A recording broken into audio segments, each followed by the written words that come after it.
স্মৃতিসৌধে বীর শহীদদের তারেক রহমানের শ্রদ্ধা, পথে পথে ভালোবাসায় সিক্ত বাবার সমাধিতে দোয়া।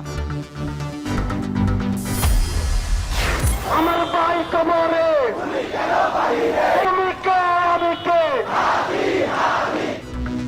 হাদির হত্যাকারীদের বিচার দাবিতে শাহবাগে রাতভর ইনকিলাব মঞ্চের অবস্থান, সারা দেশ থেকে যোগ দেওয়ার আহ্বান।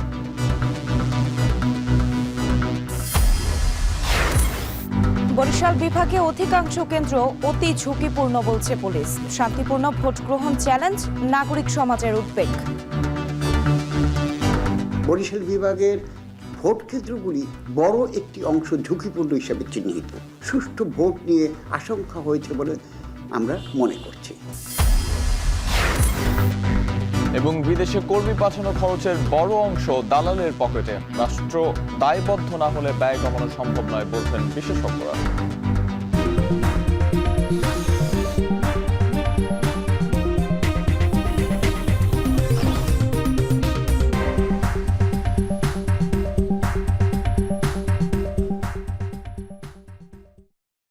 স্বাগত এখন সকালে পুরো আয়োজনের সঙ্গে আছি আমরা দুজন, আমি আরিফুল ইসলাম সাহাব এবং আমি সুমাইয়া রাত্রি। সাভারের জাতীয় স্মৃতিসৌধে ৭১-এর বীর শহীদদের প্রতি শ্রদ্ধা ও দোয়া করেছেন বিএনপির ভারপ্রাপ্ত চেয়ারম্যান তারেক রহমান। শুক্রবার রাত ১০টার দিকে স্মৃতিসৌধে পৌঁছান তারেক রহমান। এ সময় জাতীয় স্মৃতিসৌধের পরিদর্শন বইয়ে স্বাক্ষর করেন তিনি। এর আগে প্রায় ৫ ঘণ্টাব্যাপী সাভারের পথে নেতাকর্মীদের প্রতি হাত নেড়ে শুভেচ্ছা জানান তারেক রহমান। বিস্তারিত থাকছে প্রতিবেদনে।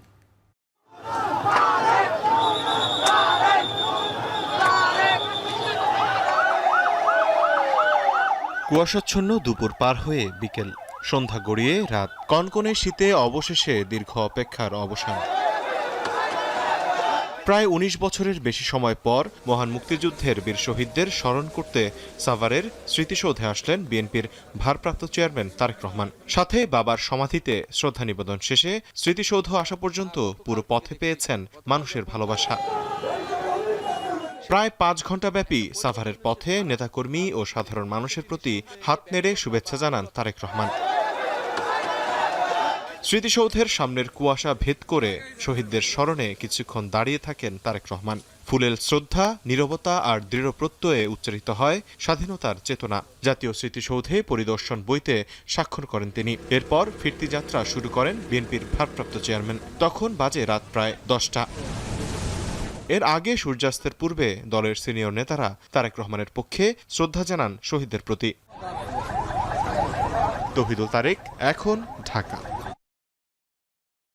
এর আগে জিয়া উদ্যানে বাবার কবর জিয়ারত করেন তারেক রহমান। গুলশান থেকে জিয়াউর রহমানের সমাধিতে আসতে পুরো পথে সিক্ত হন কর্মীদের ভালোবাসায়। এ সময় মির্জা ফখরুল ইসলাম আলমগীর বলেন, তারেক রহমানের হাত ধরেই গণতান্ত্রিক যাত্রার পথে এগিয়ে যাবে দেশ। আরও জানাচ্ছেন জাওয়াদ মাহমুদ।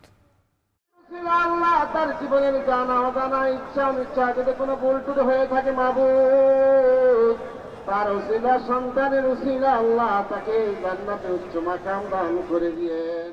বাবার সমাধিতে দাঁড়িয়ে মোনাজাতের অপেক্ষা ফুরালো সন্তানের। বাবার জন্য মমতার দুটি হাত তুলতে এই অপেক্ষা ১৯ বছরের। মোনাজাতরত এই হাতে তাই কত কথাই না ভর করেছিল।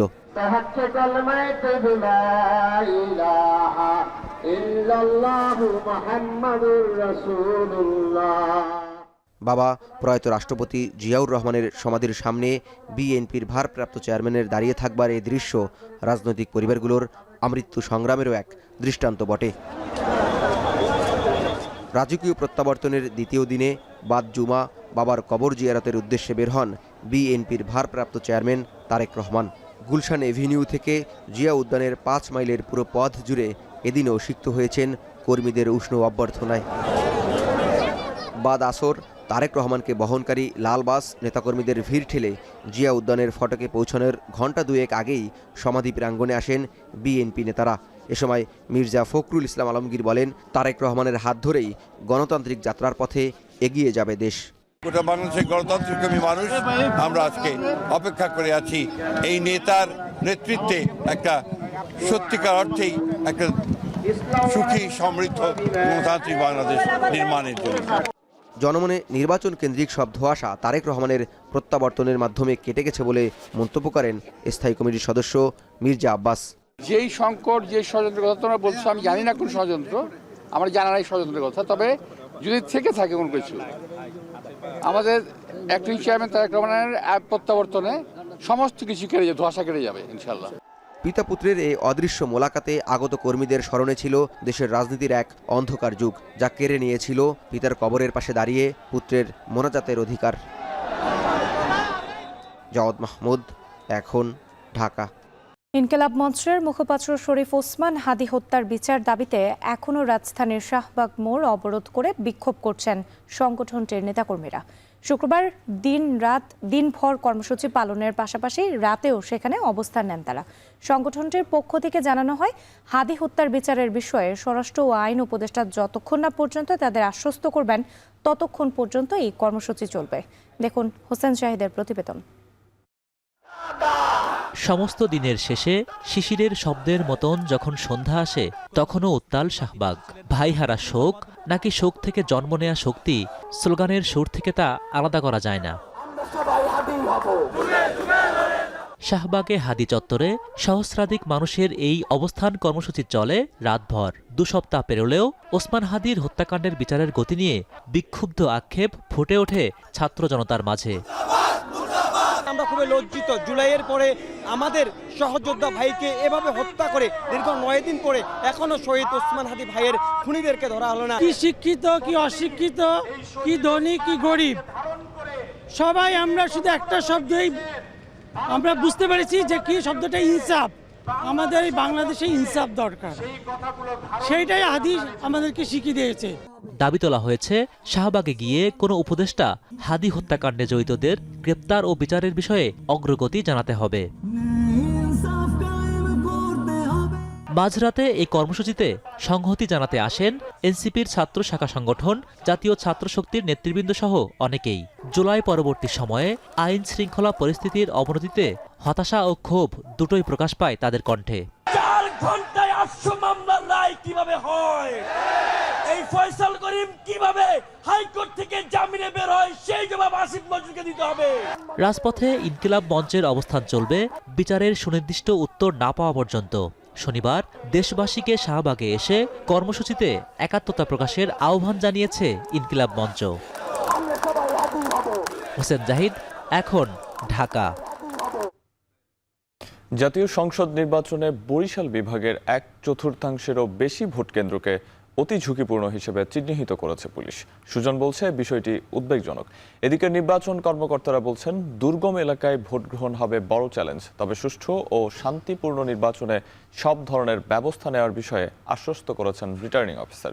মাহমুদুন নবীর ছবিতে ফেরদাউস সোহাগের প্রতিবেদন। ভৌগোলিকভাবেই নদ নদী বেষ্টিত বরিশাল বিভাগ। এ অঞ্চলের উপকূলীয় এলাকায় শুধুমাত্র বড় নদীর সংখ্যাই 99টি। এছাড়াও রয়েছে অসংখ্য শাখা নদী ও খাল। নির্বাচনের সময় জরুরি প্রয়োজনে সব নদী পাড়ি দিয়ে দুর্গম কেন্দ্রগুলোতে পৌঁছানো আইনশৃঙ্খলা রক্ষাকারী বাহিনীর জন্য বেশ কঠিন। জাতীয় সংসদ নির্বাচনে বরিশাল বিভাগের 2838টি ভোটকেন্দ্রের 698টি অতি ঝুঁকিপূর্ণ হিসেবে চিহ্নিত করেছে পুলিশ। সঙ্গে আছে নানা অস্থিতিশীলতায় প্রার্থীদের নিরাপত্তা নিয়ে শঙ্কাও।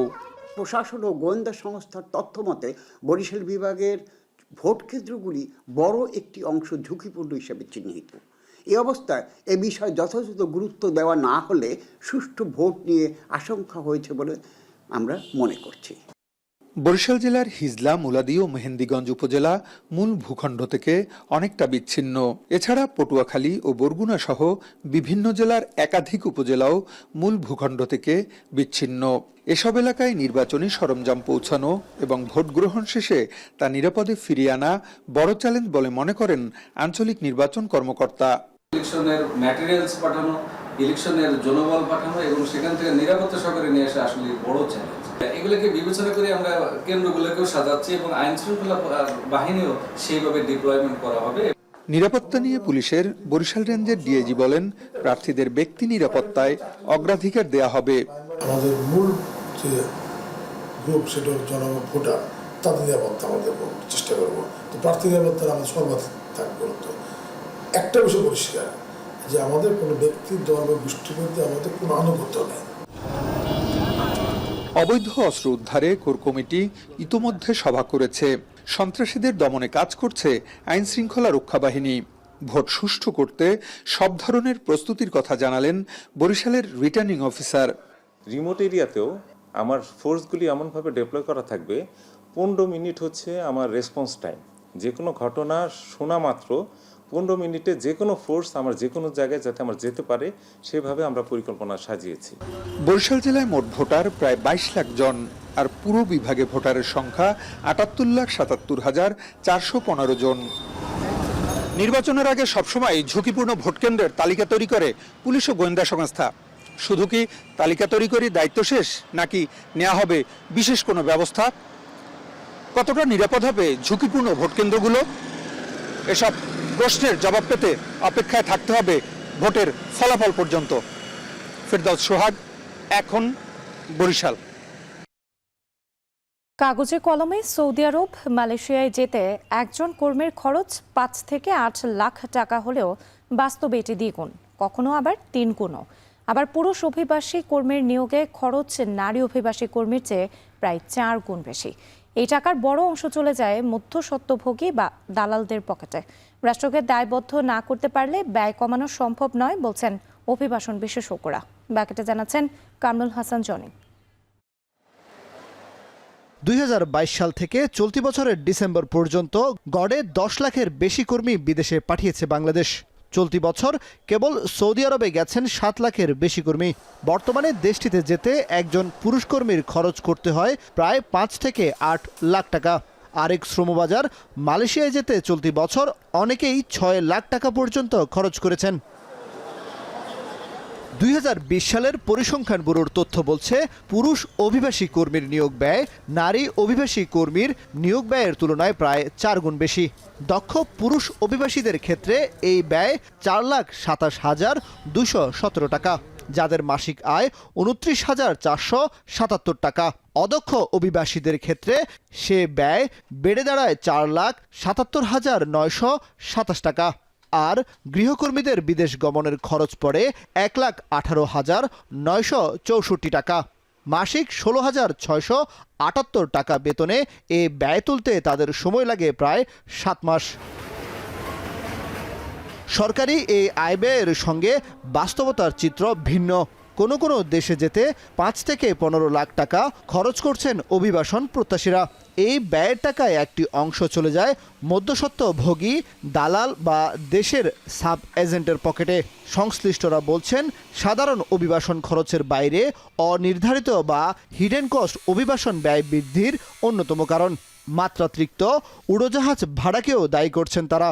2023 কম ছিল, এবছর এসে কিন্তু বেড়ে যাচ্ছে। তার মানে কোন ফ্যাক্টরটা এখানে কিন্তু এই যে হিডেন কস্টটা, তার মানে হিডেন কস্ট কি সাব এজেন্ট কস্ট, এবং যেটা আসলে এজেন্টও জানছে না কতটা নিচ্ছে। সকল ক্ষেত্রে দেখা যায় যে মানে কিছু ইন্টারমিডিয়েটারি গ্রুপ কিন্তু কাজ করে। এটা হতে পারে যে অভিবাসন কর্মী নিজের পরিচিত একজনকে সে বলল, সে হয়তো আরেকজন আসলো, তার মাধ্যমে হয়তো আবার রিক্রুটিং এজেন্সির কাছে আসলো।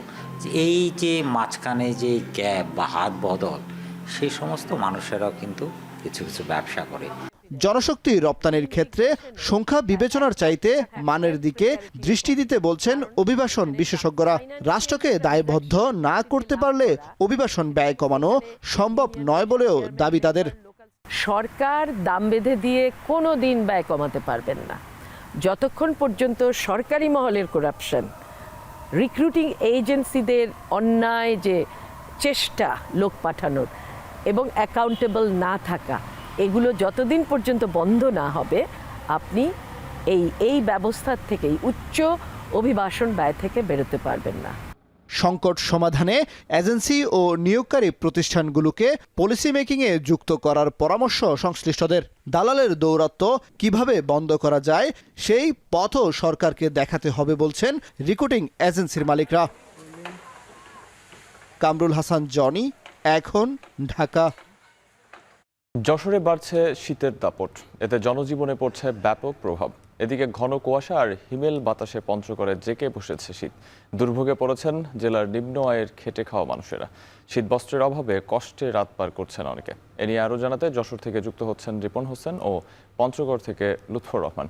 প্রথমে চলে যাচ্ছি রিপন হোসেনের কাছে। রিপন, যশোরে শীতের তীব্রতা কেমন আর তাপমাত্রা কত, বিস্তারিত জানাবেন।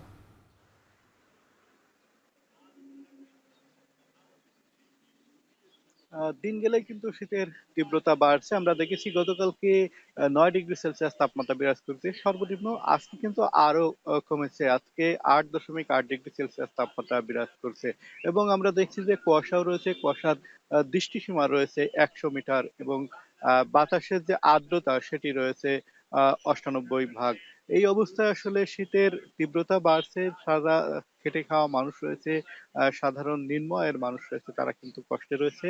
আমরা কোথাও শুনিনি এখনো পর্যন্ত যে শীত বস্ত্র বিতরণ, এমন কিন্তু যে প্রশাসনের পক্ষ থেকে কিংবা সরকারের পক্ষ থেকে এই ধরনের কোনো কর্মসূচি আমরা কিন্তু এখনো শুনিনি। এই শীত বাড়ার সাথে সাথে কিন্তু আমরা দেখছি যে শীতের রোগীর সংখ্যা বাড়ছে। হাসপাতালগুলোতে আমরা দেখেছি যে রোগীর সংখ্যা বাড়ছে, বিশেষ করে শীতজনিত রোগী। এতে বেশি আক্রান্ত হচ্ছে শিশু এবং বয়স্করা এবং যে পশু পাখির কিন্তু সমস্যা হচ্ছে। আমরা দেখেছি যে সকালবেলা যে পশু পাখিগুলো রয়েছে তাদের কিন্তু কষ্ট হচ্ছে।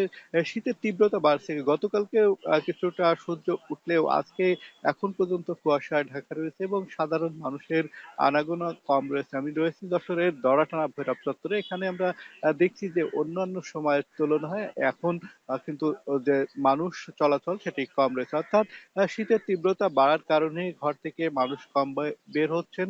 যারা একদম প্রয়োজন রয়েছে তারাই এখন এই সকালবেলা কিন্তু বের হয়েছেন, এমনটি আমরা দেখছি। পাশাপাশি যে বীজতলাগুলো রয়েছে সেই বীজতলা আর কিছুটা ক্ষতি হচ্ছে কৃষি ক্ষেত্রে এবং অন্যান্য যে ফসল রয়েছে ফসলের ক্ষেত্রে কিছু তীব্রতা শীতের এই কুয়াশার কারণে কিন্তু ক্ষতি হচ্ছে, এমনটি জানিয়েছেন কৃষি বিভাগ। সব মিলে শীতের পরিবেশ আসলে থমথমে রয়েছে। মানুষ ঘর থেকে কম বের হচ্ছে, এমনটি কিন্তু আমরা দেখছি। আজকে সকাল থেকে দেখছি যে আমরা কুয়াশায় ঢাকা রয়েছে, ঘন কুয়াশা রয়েছে। ঘন কুয়াশার কারণে গাড়ি চলাচলেও কিন্তু বিঘ্ন ঘটছে। তো সব মিলে এই ছিল এখান থেকে আমার শীতের খবর। শিয়াব, যশোর থেকে শীতের তীব্রতা জানাচ্ছিলেন রিপন হোসেন। এবারে চলে যাচ্ছি লুৎফরের কাছে, যিনি পঞ্চগড়ে রয়েছেন। লুৎফর, জানাবেন জনজীবনে শীতের প্রভাব কেমন এবং কিভাবে কাটছে তাদের দিন, জানাবেন বিস্তারিত। শাহবাজ, পঞ্চগড়ের যে সর্বনিম্ন তাপমাত্রা সেটি সকালে মাপা হয়েছে 11.5 ডিগ্রি সেলসিয়াস। গতকাল পঞ্চগড়ের সর্বনিম্ন তাপমাত্রা রেকর্ড করা হয়েছিল 11 ডিগ্রি সেলসিয়াস এবং তাপমাত্রা আমরা দেখছি যে গত কয়েকদিন ধরে তাপমাত্রা কিন্তু 10 থেকে 11 ডিগ্রি সেলসিয়াসের মধ্যে ওঠানামা করছে এবং শীতের যে তীব্রতা, যে দাপট সেটি কিন্তু এই জনপদের উপর দিয়ে বয়ে যাচ্ছে। তাপমাত্রা অনুযায়ী এটি যদিও শৈত্যপ্রবাহ নয়, তারপরেও কিন্তু শৈত্যপ্রবাহের যে আবহ সেটি কিন্তু কোনো অংশই কম নয়। আমার পেছনের যে চিত্রটি নিশ্চয়ই দেখতে পাচ্ছেন, চারপাশে প্রচণ্ড ঘন কুয়াশা, 50 থেকে 60 মিটারের বেশি আসলেও দেখা যাচ্ছে না। তার পাশাপাশি হিমালয় থেকে ভেসে আসা যে ঠান্ডা বাতাস সেটি জনপদের উপর দিয়ে বয়ে যাচ্ছে এবং আমরা দেখেছি পঞ্চগড়ে যারা খেটে খাওয়া মানুষ, বিশেষ করে নিম্ন আয়ের দৈনিক আয় নির্ভর যারা মানুষ, পঞ্চগড়ের পাথর শ্রমিক, বালু শ্রমিক যারা রয়েছেন নদীর, তারা কিন্তু খুবই কষ্ট পড়েছেন। কারণ এই বরফের কনকনে ঠান্ডার মধ্যে তারা নদীর বরফের মতো ঠান্ডা পানিতে নেমে তারা বালি এবং পাথর উত্তোলন করতে বাধ্য হচ্ছেন। তার পাশাপাশি যারা রিক্সা চালক, ভ্যান চালক সহ কিছু মানুষ রয়েছেন যাদেরকে জীবিকার তাগিদে এই সময়েও এই কনকনে ঠান্ডা উপেক্ষা করে বের হতে হচ্ছে, তারাও কিন্তু দুর্ভোগে পড়েছেন। আমরা জেলা প্রশাসনের সাথে কথা বলেছি, তারা আমাদের জানিয়েছেন যে এখন পর্যন্ত সরকারিভাবে এই জেলার নিম্ন আয়ের মানুষের জন্য প্রায় 16,000 শীতবস্ত্র তারা বিতরণ করেছেন। তারপরও আরও যে বিরাট অঙ্কের মানুষ রয়েছে তাদের জন্য আরও চাহিদা পাঠানো হয়েছে, আরও 65,000 শীতবস্ত্রের তারা চাহিদা পাঠিয়েছেন। আমরা দেখেছি যারা অসহায় নিম্ন আয়ের মানুষ রয়েছেন তারা কিন্তু খুব কষ্টে পড়েছেন। অনেকেই কিন্তু খড়কুটো জ্বালিয়ে শীত নিবারণের জন্য চেষ্টা করছেন বলে আমরা দেখেছি। পাশাপাশি জানিয়ে রাখি, এই শীতের তীব্রতা বাড়লেই কিন্তু শীতজনিত যেসব রোগ, বিশেষ করে শ্বাসকষ্ট, ডায়রিয়া, নিউমোনিয়া, এইসব রোগে আক্রান্ত হয়ে শিশু এবং বৃদ্ধরা কিন্তু হাসপাতালগুলোতে ভর্তি হচ্ছেন। এবং আমরা আবহাওয়া অফিসের কর্মকর্তাদের সাথে কথা বলেছি, তারা আমাদেরকে জানিয়েছেন আগামী কয়েকদিন কিন্তু তাপমাত্রা এমনই বিরাজ করবে এবং উত্তরে যে ঠান্ডা বাতাস এবং যে প্রচণ্ড ঘন কুয়াশা, এই ঘন কুয়াশা কিন্তু অব্যাহত থাকবে। এবং গত কয়েকদিনে আমরা যে চিত্রটি দেখেছি, দিনে অল্প সময়ের জন্য সূর্যের দেখা মিললেও কাঙ্ক্ষিত যে উত্তাপ সেটি কিন্তু মিলছে না, এবং বেশিরভাগই সময় আমরা দেখছি যে 11টার পর কিন্তু সূর্যের দেখা মিলছে। তারপরে সামান্য সূর্যের আলো থাকলেও তারপরে অল্প সময়ের মধ্যে সেটি কিন্তু মিলিয়ে যাচ্ছে। বিকেল গড়াতেই আবারও তাপমাত্রা নামছে এবং রাতভর কিন্তু বৃষ্টির মতো যে কুয়াশা সেটি ঝরছে, এবং খুব প্রয়োজন ছাড়া কিন্তু মানুষজন ঘর থেকে বের হচ্ছে না, এবং প্রচণ্ড ঘন কুয়াশার কারণে যারা পঞ্চগড়ের যে জনজীবন সেখানে কিন্তু দুর্ভোগ নেমে গেছে। এবং আমরা দেখেছি দিনের বেলাতেও হেডলাইট জ্বালিয়ে চলাচল করছে যানবাহনগুলো, কখনো কখনো কিন্তু দুর্ঘটনাও ঘটছে। তো সব এই ছিল আমার কাছে পঞ্চগড় থেকে শীতের সার্বিক চিত্র। তীব্র শীতে জনজীবনে তার প্রভাব এবং অন্যান্য ক্ষেত্রে শীতের প্রভাব নিয়ে বিস্তারিত জানাতে যশোর ও পঞ্চগড় থেকে যুক্ত ছিলেন সহকর্মীরা। ভোরের কুয়াশা, ঘাসের ডগায় জমে থাকা শিশির বিন্দুতে শীতের বার্তা। আর এই শীত এলেই বাংলার ঘরে ঘরে ফিরে আসে এক চিরচেনা স্বাদের উৎস, খেজুরের রস আর পাটালি গুড়। ধামরাই শীতের এই ঐতিহ্যবাহী স্বাদ ধরে রাখতে ব্যস্ত সময় পার করছেন গাছিরা। বিস্তারিত হুমায়ুন কবিরের প্রতিবেদনে।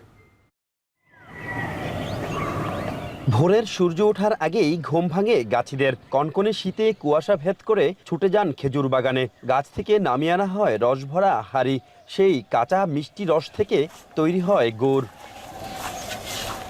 টিনের বড় পাত্রে রস ঢেলে জাল দেওয়া হয় চুলায়। সময় বাড়ার সঙ্গে সঙ্গে রস ঘন হতে থাকে, রং বদলায়, ছড়িয়ে পড়ে সুগন্ধ।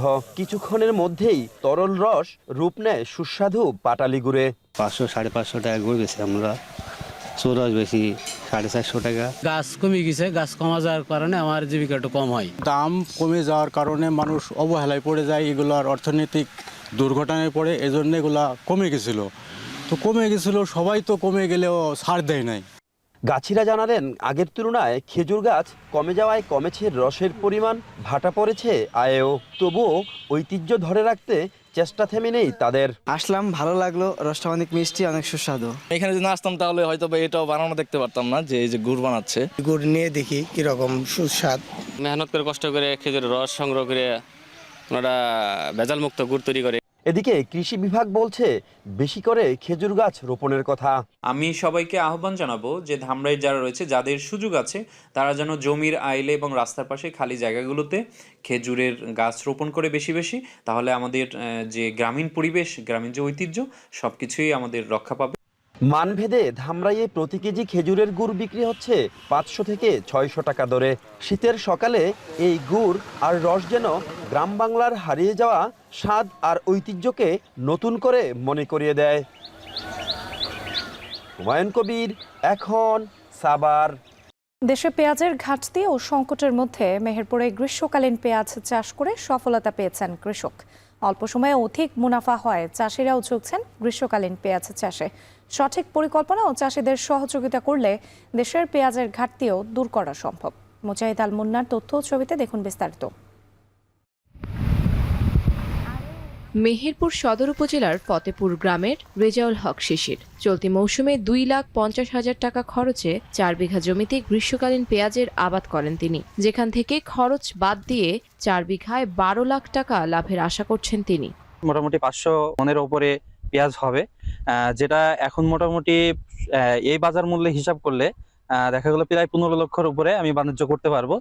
শুধু রেজাউল নন, জেলার 3 উপজেলার শত শত কৃষক ঝুঁকেছেন নাসিক N53 জাতের গ্রীষ্মকালীন পেঁয়াজ চাষে। এরই মধ্যে যা আসতে শুরু করেছে বাজারে। চাষিরা বলছেন বিঘা প্রতি পেঁয়াজে খরচ হয়েছে 40 থেকে 45 হাজার টাকা, যা বিক্রি হচ্ছে 3 থেকে 3.5 লাখ টাকায়। গ্রীষ্মকালীন পেঁয়াজটা এই মাঠে বর্তমানে ব্যাপকভাবে চাষ হয়েছে এই শাখালি মাঠে। এটা অল্প সময়ের মধ্যেই এই ফসলটা আমাদের এই এলাকার লোক চাষিরা তৈরি করি। 1200 টাকা সার, 2400 টাকা, 2400 টাকা সার, 3000 টাকা এরকম পর্যায়ে সার কিনতে হয়েছে। আর এই পেঁয়াজটার এই সময় কোনো শীতকালীন পেঁয়াজ থাকে না, মুড়ি কাটা পেঁয়াজ থাকে না, এবং অন্যান্য পেঁয়াজ যখন থাকে না তখন কৃষকরা একটা লাভবান হয়।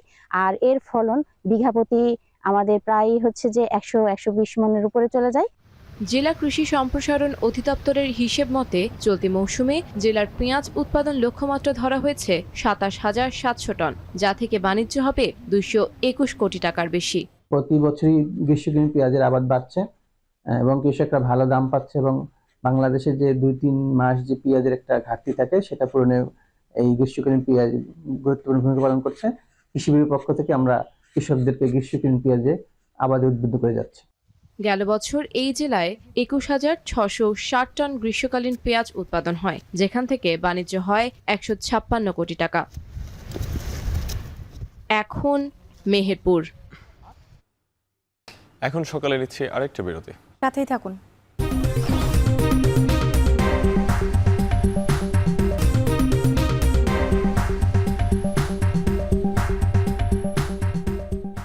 আবারও স্বাগত।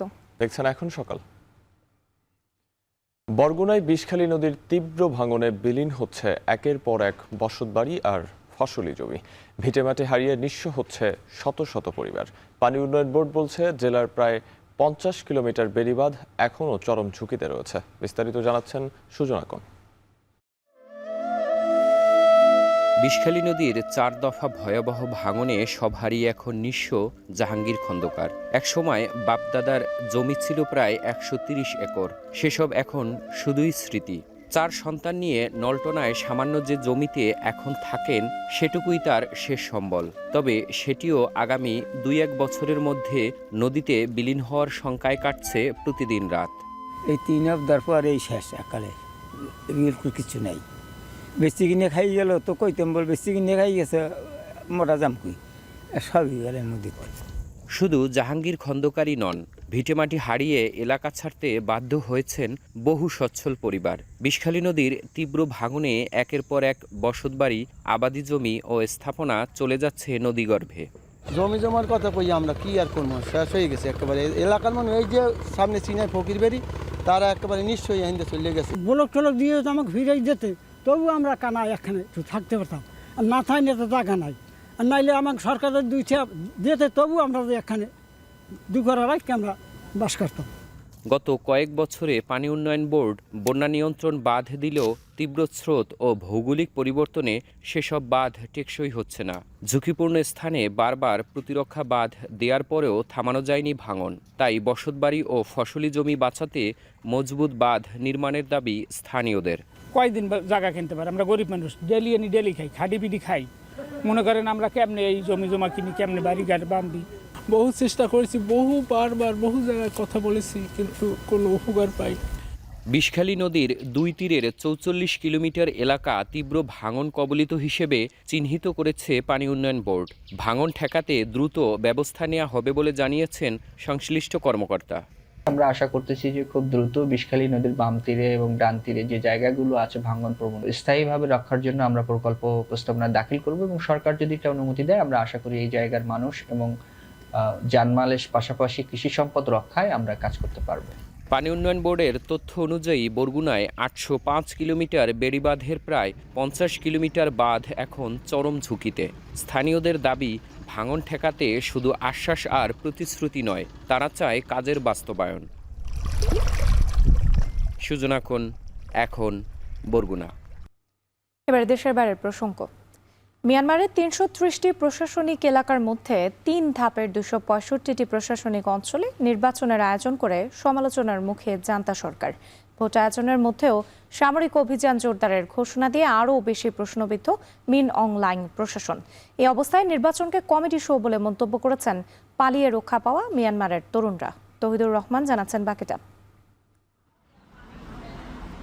2021 সালের সামরিক অভ্যুত্থানে অং সান সুচি সরকারকে ক্ষমতাচ্যুত করার পর 5 বছর ধরে চলমান গৃহযুদ্ধ পরিস্থিতির মধ্যে এবার ভোটের মাঠে মিয়ানমারের জান্তা সরকার। 28 ডিসেম্বর রোববার শুরু হতে যাওয়া 3 ধাপের সাধারণ নির্বাচন ঘিরে এরই মধ্যে ব্যাপক সমালোচনার মুখে মিন অং লাইং প্রশাসন। জান্তা সরকার তৃতীয় ধাপের ভোটের দিনক্ষণ ও প্রশাসনিক এলাকা ঘোষণার পর নির্বাচন নিয়ে আরও বেশি সমালোচনার ঝড় বইছে।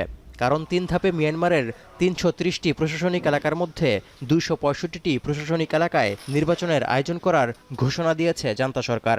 এছাড়াও ভোটের আগে জান্তা বিরোধী ও বিদ্রোহী সশস্ত্র গোষ্ঠী আরাকান আর্মির নিয়ন্ত্রণে থাকা এলাকাগুলোই স্থল ও নৌপথে অভিযান জোরদারেরও ঘোষণায় আরও বেশি প্রশ্নবিদ্ধ হল মিন অং লাইংয়ের নির্বাচন আয়োজন। এই অবস্থায় জান্তা সরকারের আসন্ন নির্বাচনকে একটি কমেডি শো হিসেবে দেখছেন মিয়ানমার থেকে পালিয়ে থাইল্যান্ডে অবস্থান করা তরুণরা। আল জাজিরার বিশেষ প্রতিবেদনে উঠে এসেছে এ তথ্য। এছাড়াও মিয়ানমারের বেশিরভাগ মানুষই জান্তা সরকারের নির্বাচন আয়োজন নিয়ে শঙ্কিত। এমনকি ক্ষমতা দীর্ঘায়িত করার জন্য বৈধতা দিতে জান্তা সরকার পাতানো নির্বাচনের আয়োজন করছে বলেও অভিযোগ উঠেছে।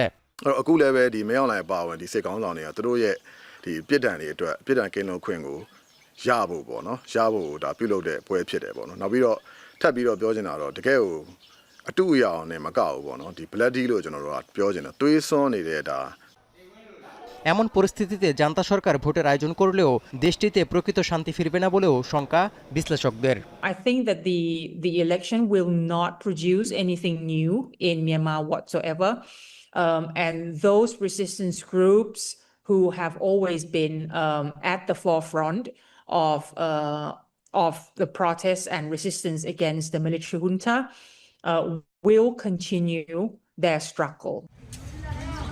এমনকি অং সান সু চি সহ অন্যান্য নেতাদের কারাবন্দী রেখে জনপ্রিয় রাজনৈতিক দল ন্যাশনাল লিগ ফর ডেমোক্রেসি পার্টিকে নির্বাচন করার সুযোগ না দেয়ায়ও জান্তা সরকারের ভোট আয়োজন প্রশ্নের মুখোমুখি। ইতিহাস বলছে ব্রিটিশ ঔপনিবেশিক শাসন থেকে 1948 সালে স্বাধীনতা পাওয়ার পর মিয়ানমারে বেশিরভাগ সময় শাসন করে আসছে সামরিক বাহিনী। তৌহিদুর রহমান, এখন বিশ্ব। পশ্চিম তীরে সহিংস অভিযান শুরুর পর 1 বছরে অর্ধশতেরও বেশি ফিলিস্তিনি কিশোরকে হত্যা করেছে ইসরায়েল। গাজার স্বাস্থ্য মন্ত্রণালয়ের এমন অভিযোগের ভিত্তিতে সিসিটিভি ফুটেজ বিশ্লেষণ করে এক ফিলিস্তিনি কিশোরের হত্যা রহস্য সমাধানের চেষ্টা করছে রয়টার্স। প্রতিবেদনে দেখা গেছে তদন্তের অজুহাতে নিরপরাধ কিশোর হত্যার দায় অস্বীকার করে যাচ্ছে আইডিএফ।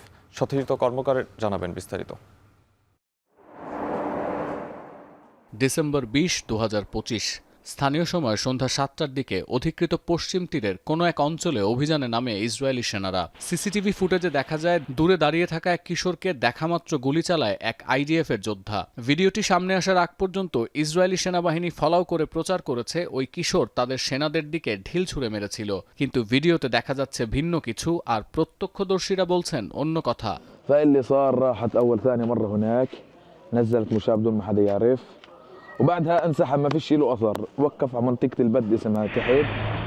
সিসিটিভি ফুটেজে দেখা যায় ওই রাস্তার মোড়ে টহল দিচ্ছিল একদল ইসরায়েলি সেনা। তাদের মধ্যে একজন বসে আছেন বন্দুক তাক করে। এরপর এক কিশোরকে উল্টো দিকের রাস্তা দিয়ে হেঁটে আসতে দেখা যায়। ছেলেটি মোড়ে পৌঁছানোর সঙ্গে সঙ্গে বসে থাকা সেনার গুলিতে রাস্তায় লুটিয়ে পড়ে সে। গুলি ছোড়ার প্রায় 6 মিনিট আগে সিসিটিভিতে ধরা পড়া ফুটেজ বিশ্লেষণ করে রয়টার্স দেখিয়েছে এই অভিযানের আগে রাস্তা একদম ফাঁকা ছিল। এরপর সেখানে একটি টহল জিপ আসে। যে কিশোরকে গুলি করা হয় গুলি ছোড়ার মাত্র 3 সেকেন্ড আগে সে ভিডিওর ফ্রেমে আসে। এ সময় তার হাতে কিছু ছিল কিনা তা বোঝা সম্ভব হয়নি, কিন্তু নিশ্চিতভাবেই দেখা যায় ছেলেটি সেনাদের দিকে কোনো কিছুই নিক্ষেপ করেনি। ঘটনার সত্যতা প্রমাণে সিসিটিভির অবস্থান ও তারিখ যাচাই করেছে রয়টার্স।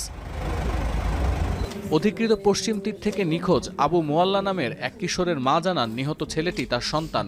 ইসরায়েলি সেনারা তার ছেলের মরদেহ নিয়ে এলাকা থেকে সরে গেছে। সিসিটিভি ফুটেজ দেখে আরো নিশ্চিত হওয়া গেছে গুলি করার 33 মিনিট পর ইসরায়েলি সেনাদের একটি গাড়িতে করে মরদেহ সরানো হয়। তবে ছবি দেখে নিহতের পরিচয় নিশ্চিত হতে পারেনি রয়টার্স। ফিলিস্তিনি কর্তৃপক্ষ বলছে নিহতের বয়স 16। আর গেল জানুয়ারি থেকে পশ্চিম তীরে অভিযান জোরদারের পর এমন অর্ধশতের বেশি অপ্রাপ্তবয়স্ককে বিনা কারণে হত্যা করেছে ইসরায়েল। যদিও ইসরায়েলি সেনাবাহিনীর দাবি সেনাদের দিকে ভারী বস্তু ছোড়ায় ওই ব্যক্তিকে গুলি করা হয় এবং বিষয়টি তদন্তাধীন। তবে রয়টার্স ও গাজার স্বাস্থ্য মন্ত্রণালয়ের অভিযোগ নিয়ে সরাসরি কোনো জবাব দেয়নি তারা। সতীর্থ কর্মকার, এখন বিশ্ব। নিচে আরো একটি বিরতি, কিছুক্ষণের মধ্যে।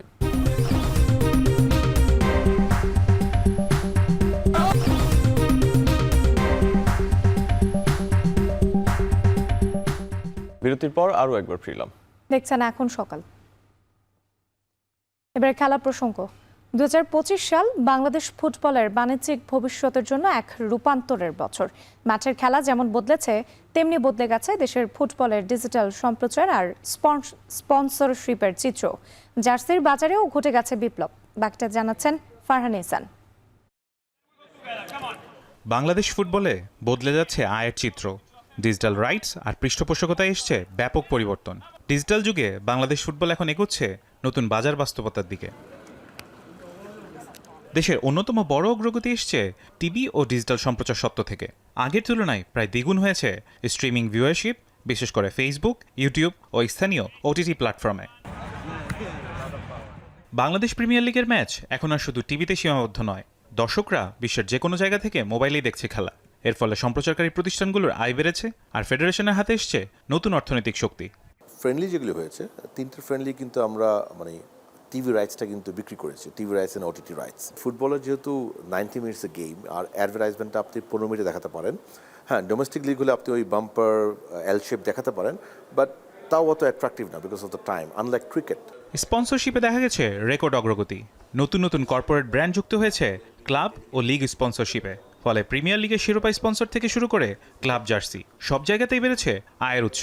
সিঙ্গাপুর দেখি ম্যাচটা, that was the first time আমরা ভালো একটা ইনকাম করেছি এবং আমাদের কোনো খরচটা হয়নি, ইট ওয়াজ জিরো ব্যালেন্স। হংকং কিন্তু আমরা আবার বাড়িয়েছি, রিভাইজ করেছি, রিনেগোশিয়েট করেছি। ইন্ডিয়াতে আরও রিনেগোশিয়েট করেছি। আপনি আমাদের যে এবার ডোমেস্টিক লিগ হচ্ছে সেটা কিন্তু দুটো ওটিটি প্ল্যাটফর্মে দেখানো হচ্ছে এবং দুজনে কিন্তু এবার টাকা দিয়ে কিনেছে, যেটা আগে কখনো হয় নাই। আমি আমাদের লিগের যে প্রোডাকশন খরচ হয়েছে, আমি চেষ্টা করেছি ওটিটিকে দিয়ে ওটাকে পুরোপুরি রিয়েলাইজ করার জন্য, বাট আনফর্চুনেটলি পুরো হয়নি, বাট গুড। আমার মনে হয় almost 60-70% of the production cost আমি রিকভার করতে পারছি ওটিটি থেকে। জার্সি বিপ্লবে সবচেয়ে বড় পুশ এসছে জাতীয় দল ও ক্লাব ফুটবলে। 2025 সালে প্রথমবারের মতো একাধিক জার্সি লঞ্চ করেছে বাফুফে। হোম, অ্যাওয়ে কিংবা ট্রেনিং কিট সবকিছুতেই ছিল ব্যতিক্রম নকশা ও বাণিজ্যিক পরিকল্পনা। বিগত বছরগুলোর তুলনায় সব মিলিয়ে জার্সি বিক্রি বেড়েছে কয়েক গুণ। ইটস এ পজিটিভ রেভলিউশন যেটা হয়েছে, জার্সির কনসেপ্টটাকে আমরা স্ট্যাবলিশ করেছি। আমাদের সাথে কিট স্পন্সরের যে জার্সি দেওয়ার কথা ছিল বছরে, তার থেকে আমরা ডাবলেরও বেশি তার থেকে নিয়েছি, বিকজ প্রয়োজন ছিল, প্লেয়াররা চেয়েছে। এটা তো আমরা জানিও না, প্লেয়ারের রিকুইজিশন পাঠায়, ওনারা দিয়ে দেয়।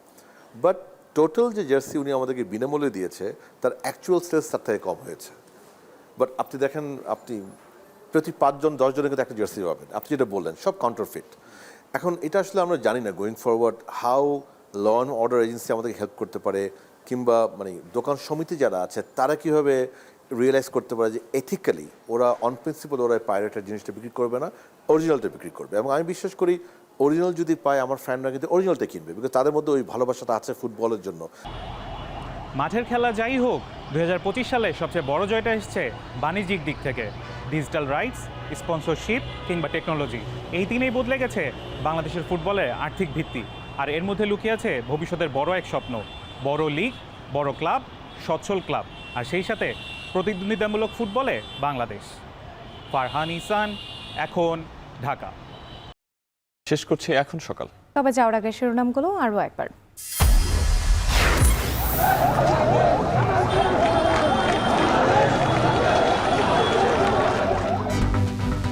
জাতীয় স্মৃতিসৌধে বীর শহীদদের তারেক রহমানের শ্রদ্ধা, পথে পথে ভালোবাসায় সিক্ত বাবার সমাধিতে দোয়া।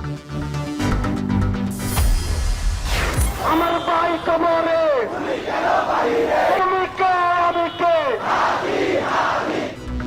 হাদির হত্যাকারীদের বিচার দাবিতে শাহবাগে রাতভর ইনকিলাব মঞ্চের অবস্থান, সারা দেশ থেকে যোগ দেওয়ার আহ্বান।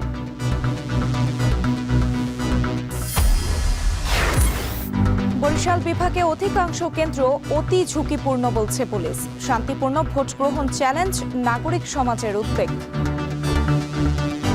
বরিশাল বিভাগের ভোট কেন্দ্রগুলি বড় একটি অংশ ঝুঁকিপূর্ণ হিসেবে চিহ্নিত, সুষ্ঠু ভোট নিয়ে আশঙ্কা হয়েছে বলে আমরা মনে করছি। এবং বিদেশে কর্মী পাঠানো খরচের বড় অংশ দালালের পকেটে, রাষ্ট্র দায়বদ্ধ না হলে ব্যয় কমানো সম্ভব নয় বলছেন বিশেষজ্ঞরা। আর এই ছিল এখন সকালের আয়োজনে। এখন টেলিভিশন ওয়েবসাইটে দেখতে ভিজিট করুন www.ekon.tv। এছাড়াও ফেসবুকে দেখতে ভিজিট করুন facebook.com/tv.ekon, আর ইউটিউবে দেখতে ভিজিট করুন youtube.com/c/ekontv।